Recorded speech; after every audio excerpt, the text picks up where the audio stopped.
안녕하세요, 여러분. 오늘도 신나는 소식들로 가득 찬 우리의 한국과 세계 뉴스 프로그램에 오신 것을 환영합니다. 오늘은 세계 곳곳에서 일어나고 있는 다양한 소식들을 가지고 왔는데요. 여러분과 함께 나누고 싶은 흥미로운 이야기들이 많이 준비되어 있습니다. 먼저, 일본이 레드시를 방어하기 위해 물속의 선체가 필요하다는 소식부터 시작해 볼까요? 니케이 아시아의 보도에 따르면 워싱턴의 양당 일본 분석가 그룹이 자유롭고 개방된 국제 질서를 유지할 것을 도쿄에 촉구했다고 합니다. 이와 함께 코난 오브라이언이 14년 만에 더 투나잇 쇼에 게스트로 출연한다는 소식도 있네요. 그의 새로운 여행 시리즈 홍보를 위한 출연인데요. 정말 기대가 되지 않나요? 그리고 ASEAN 재무장관과 중앙은행 총재들이 라오스에서 만나 지역 경제 안정과 금융 서비스 통합을 논의한다는 소식도 있습니다. 이외에도 일본 주식이 외국 자금, 특히 영국에서 온 510억 달러의 투자로 인해 크게 상승했다는 뉴스, 그리고 캐나다 프린스 에드워드 아일랜드에 기반을 둔 어트랜틱 비프 프라덕츠가 일본에서의 식품 박람회 후 국제 판매를 증가시키기를 희망한다는 흥미로운 소식까지. 정말 다양한 뉴스가 가득하죠? 이외에도 오늘 우리가 다룰 내용은 더 많습니다. 여행 중 낯선 사람과 대화의 장단점, 아시아 정치를 지배하는 네포 베이비즈의 영향, 그리고 미국 메이저 리그 베이스볼의 역사적인 순간들까지.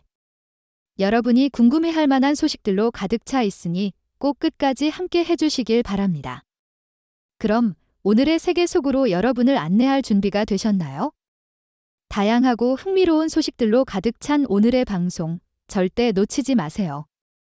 지금부터 우리의 여정을 시작해 보겠습니다. 그럼 여러분, 저희와 함께 세계 곳곳의 소식을 알아보는 시간을 즐겨주시기 바라며 자세한 내용은 계속해서 함께 해주세요. 여러분, 계속해서 저희 프로그램을 시청해 주시길 바랍니다. 일본은 레드시를 방어하기 위해 물속의 선체가 필요하다고 니케이 아시아는 보도했습니다. 워싱턴의 양당 일본 분석가 그룹이 발표한 보고서는 도쿄에게 자유롭고 개방된 국제 질서를 유지할 것을 촉구했습니다. 아오미티지나이 보고서는 미국과 일본 간의 파트너십이 2000년 첫 보고서가 발표되었을 때는 상상할 수 없었다고 언급했습니다. 하지만 보고서는 미국 리더십의 미래에 대한 의구심이 어느 때보다도 깊어진 상황에서 일본이 동맹을 이끌어야 한다고 촉구했습니다. 저자들은 자유롭고 개방된 국제 질서를 지원하는 일본의 역할이 그 어느 때보다도 중요하다고 말했습니다. 한편 어소시에이티드 프레스는 코난 오브라이언이 14년 만에 더 투나잇 쇼에 게스트로 출연한다고 보도했습니다. 코미디언은 4월 9일에 지미 펠런과 함께하는 쇼에 출연하여 자신의 새로운 여행 시리즈 코난 오브라이언 머스트 고를 홍보할 예정입니다. 오브라이언은 이전에 제이 레노를 위해 쇼에서 축출되었었습니다. 또한 니케이 아시아는 동남아시아 국가연합 JSAN 의 재무장관과 중앙은행 총재들이 지역 경제 안정과 금융 서비스 통합을 논의하기 위해 라오스에서 만난다고 전했습니다. 관계자들은 금융 디지털화, 국경 간 결제 정산, 그리고 금융 지원 확대에 대해 논의할 것으로 예상됩니다. ASEAN 경제는 중국의 경제 둔화로 인해 도전을 직면하고 있으며 2024년에는 성장이 약간 개선될 것으로 예상됩니다. 회의의 주최국인 라오스는 특히 수입으로 인한 연료와 식품 가격 상승 및 약화되는 화폐로 어려움을 겪고 있습니다. 라오스의 대외 공공부채는 GDP의 84%이며 라오스 키프는 1년 전보다 10% 이상 평가절하되었습니다. 라오스는 부가가치세를 인상하는 등 재정과 화폐를 안정시키기 위한 조치를 취하고 있습니다. 일본 주식은 외국 자금, 특히 영국에서 온 510억 달러의 투자로 인해 크게 상승했습니다. 니케이 아시아에 따르면 2023 회계연도에 일본 주식에 대한 외국인 투자는 10년 만에 최고치를 기록했습니다. 이는 영국, 한국, 중국 등의 투자가 주도한 결과입니다. 유럽 투자자들의 순 일본 주식 매입액은 2022년 4월부터 2023년 1월까지 7조엔 720억 달러에 달했으며 한국 투자자들은 지난 12개월 동안 순매수자였습니다. 일본 주식은 상대적으로 저렴한 것으로 간주되며 니케이 225 지수는 2022년 말 이후 52% 상승했으며 같은 기간 FTSE 100 지수는 7% 상승했습니다.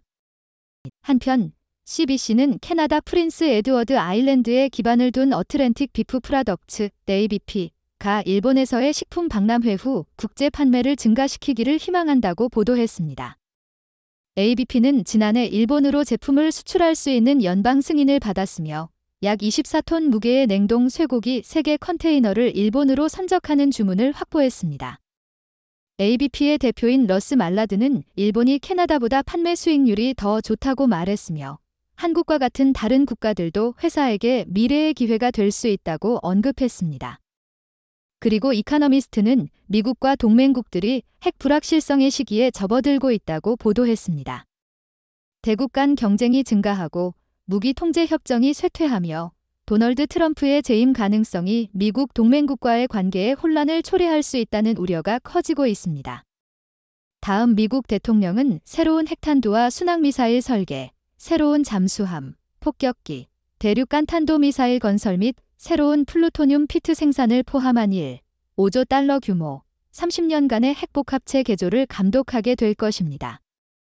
핵 계획자들은 첫 번째 핵강국에 의해 큰 핵공격을 받은 후 두 번째 핵강국에 대한 반핵 공격의 전략적 가치와 같은 새로운 도전에 직면하고 있습니다.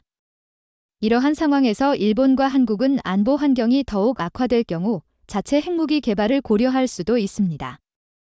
시드니 모닝 헤럴드에서는 여행 중 낯선 사람과 대화를 나누는 것에 대한 장단점을 탐구한 칼럼을 소개했습니다. 작가는 그리스 가족과의 기억에 남는 식사를 포함하여 사람들과 대화를 나누며 얻은 긍정적인 경험들을 회상했습니다. 그러나 상대방의 의도를 파악하기 어려울 수 있고 때로는 주의가 필요하다는 것을 인정했습니다. 작가는 대화에서 안전하게 벗어날 수 있다면 낯선 사람과 교류할 가능성이 더 높지만 여전히 비행기에서의 대화는 피하고 싶다는 결론을 내렸습니다. 한편 이코노미스트는 아시아의 정치를 지배하고 있는 네포 베이비즈, 정치적 유산을 이어받은 인물들, 가 아시아 경제와 성장 능력에 부정적인 영향을 미치고 있다고 지적했습니다. 북한, 필리핀, 파키스탄, 인도에서 볼 수 있듯이 정치적 유산을 이어받은 지역에서는 성장이 제한되고 개발 지출이 낮다고 합니다. 이는 사회 평화와 번영을 확산하는 가장 좋은 보증이 가족에 의해 권력이 이전되는 것이라는 주장이 깊이 잘못되었다는 것을 보여줍니다. 또 다른 이코노미스트의 기사에서는 도널드 트럼프 전 대통령이 다시 집권할 경우 혼란과 불안정한 핵 균형 상태로 이어질 수 있다고 경고합니다. 방위비 지출이 충분하지 않은 나토, 제네이티오, 동맹국에 대한 지원 철회 위협은 확장 억제를 유지해온 신뢰를 약화시킬 수 있다고 합니다. 이는 핵무기 경쟁을 초래하고 미국이 핵 확산 방지를 위해 기울인 노력을 약화시킬 수 있습니다. 유럽 정부들은 자체 핵무기 프로그램 개발이나 영국과 프랑스의 핵무기 비축에 의존하는 등의 선택지를 고려하고 있지만 이러한 옵션들은 신뢰할 수 있는 미국의 억제력을 대체할 수 없습니다. 이러한 분석들은 현재 글로벌 이슈에 대한 다양한 관점과 전망을 제공하며 각각의 문제가 어떻게 전 세계적인 영향을 미치는지를 보여줍니다. 여행 중 낯선 사람과의 대화부터 정치적 유산의 영향, 그리고 국제 안보에 이르기까지 이러한 주제들은 우리의 일상과 미래에 중요한 영향을 미칩니다. 미국 메이저 리그 베이스볼의 역사적인 순간들을 되돌아보며 에이프릴 5일부터 8일까지의 중요한 사건들을 조명하는 집원 날짜에 야구 다가오는 주는 그 열정과 드라마를 다시 한번 느끼게 해줍니다. 1913년 4월 5일 브루클린의 에베츠 필드에서 첫 경기가 열렸고 다저스가 자이언츠를 이겼습니다. 1972년 4월 6일 MLB 역사상 처음으로 정규 시즌이 선수 파업으로 인해 개막하지 못했습니다. 그리고 1974년 4월 7일 행크 앨런은 베이브 루스의 홈런 기록을 깨며 715번째 홈런을 쳤습니다. 다른 주목할 만한 사건으로는 1934년 필라델피아에서의 첫 합법적인 일요일 야구 경기, 1963년 신시내티 레즈에서 피트 로즈의 첫 타석, 그리고 1969년 4개의 확장팀, 캔자스시티 로열스, 시애틀 파일럿스, 몬트리올 엑스포스, 샌디에이고 파드리스의 데뷔가 있었습니다. 이 모든 팀들은 첫 경기에서 승리를 거두었습니다. 또한 1974년 4월 8일 프랭크 로빈슨은 MLB 역사상 첫 흑인 감독이 되었고 지명타자로 첫 타석에서 홈런을 쳤습니다. 한편 한국에서는 대통령 윤석열이 수천 명의 젊은 의사들이 파업을 벌이고 있는 가운데 의사 파업의 리더와 만나 파업 종료를 모색했습니다. 이 파업은 정부의 의과대학 입학 정원 확대 계획에 반대하기 위해 2월에 시작되었습니다. 의사들은 정부가 입학 정원을 2,000명 늘리는 계획을 철회할 것을 요구하고 있습니다. 캘리포니아에서는 수소 연료 전지 자동차가 배터리 전기차, 베브즈와의 경쟁에서 어려움을 겪고 있습니다. 수소의 지지자들은 여전히 희망을 가지고 있지만 베브즈가 시장에서 가장 많은 관심을 받고 있는 기술임은 분명합니다. 캘리포니아는 수소 인프라에 수십억 달러를 투자했지만 베브즈가 수소 연료 전지 차량의 판매량을 크게 앞지르고 있습니다. 지난해 베브즈는 38만 대가 판매된 반면 수소 차량은 단 3,143대에 불과했습니다. 게다가 수소 차량을 가득 채우는 데는 약 200달러이 소요되며 이는 갤런당 14달러, 60에 해당하는 비용입니다. 결과적으로 수소 차량에 대한 열정을 가진 사람들조차도 구매를 망설이게 만들고 있습니다. 워싱턴 포스트에 따르면 미국 여자 축구 국가대표팀이 올림픽 준비의 일환으로 아우디 필드에서 친선 경기를 치를 예정이라고 합니다. 7월 16일에 열릴 이 경기는 올림픽 조별 예선전을 앞두고 팀의 마지막 조율을 위한 것입니다. 미국 축구연맹과 아우디 필드의 소유주인 DC 유나이티드 간의 협상이 마무리 단계에 이르렀다고 합니다. 미국 여자 대표팀은 지난 2022년 9월 아우디 필드에서 나이지리아를 2대1로 이긴 바 있습니다. 한편 야후 미국은 UN 인권이사회가 미얀마의 군사정권이 인권을 침해할 가능성이 있는 경우 제트 연료의 수출이나 판매를 피하도록 각국 정부에 촉구하는 조치를 채택했다고 보도했습니다. 이사회는 또한 미얀마로의 불법 무기 이전을 중단할 것을 요구했습니다. 별도로 이사회는 이란에서의 인권 상황을 조사하기 위한 조사를 1년 연장하기로 24대 8로 투표했습니다. 미얀마 정부는 민주주의 및 민족 무장단체들에 대한 전투에서 더 많은 역경에 직면함에 따라 민간인에 대한 폭력을 더욱 가중시키고 있다고 이사회가 위촉한 독립 전문가가 밝혔습니다.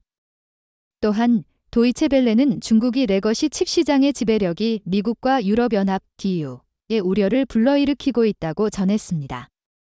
레거시 칩은 인공지능 플랫폼을 구동하는 최신 반도체만큼 강력하지 않을 수 있지만 세탁기, 자동차, TV, 의료기기 등 다양한 제품에 사용되는 필수적인 구성 요소입니다.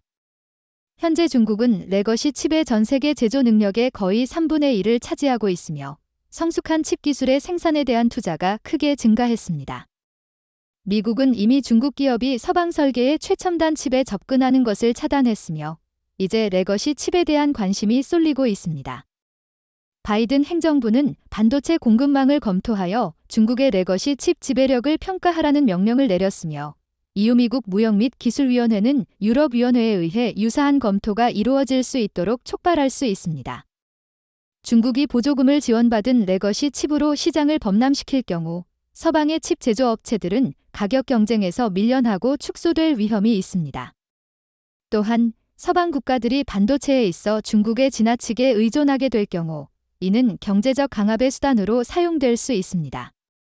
감사합니다. 위의 내용은 6도 팀이 신중하게 선별한 최신 브리핑 보고서와 분석적 개요를 보여줍니다. 이 통찰력은 세계적으로 신뢰할 수 있는 다양한 언론 매체, 시사연구소, 정부기관 및 전문가들의 자료에서 나온 것입니다. 여러분께서는 종합적인 시각을 얻기 위해 이러한 자료들을 탐색할 것을 권장합니다. 6도 브리프의 공식적인 입장과 항상 일치하지 않을 수 있으므로 절대적인 의사 결정 지침으로 받아들이지 않도록 주의하십시오. 6도 팀은 경험 많은 언론 전문가, 학문적으로 교양이 있는 학자, 성공적인 과학자들로 구성된 선구적이고 완전히 독립적인 언론 기관입니다. 6도 브리프를 여러분의 전문적인 요구에 맞게 맞춤화하기 위해 웹사이트 6도브리프.com에서 다양한 브리핑을 구독할 수 있는 옵션이 있습니다. 여러분의 위치에 상관없이 편리하게 이메일로 6도 브리프를 받으실 수 있습니다.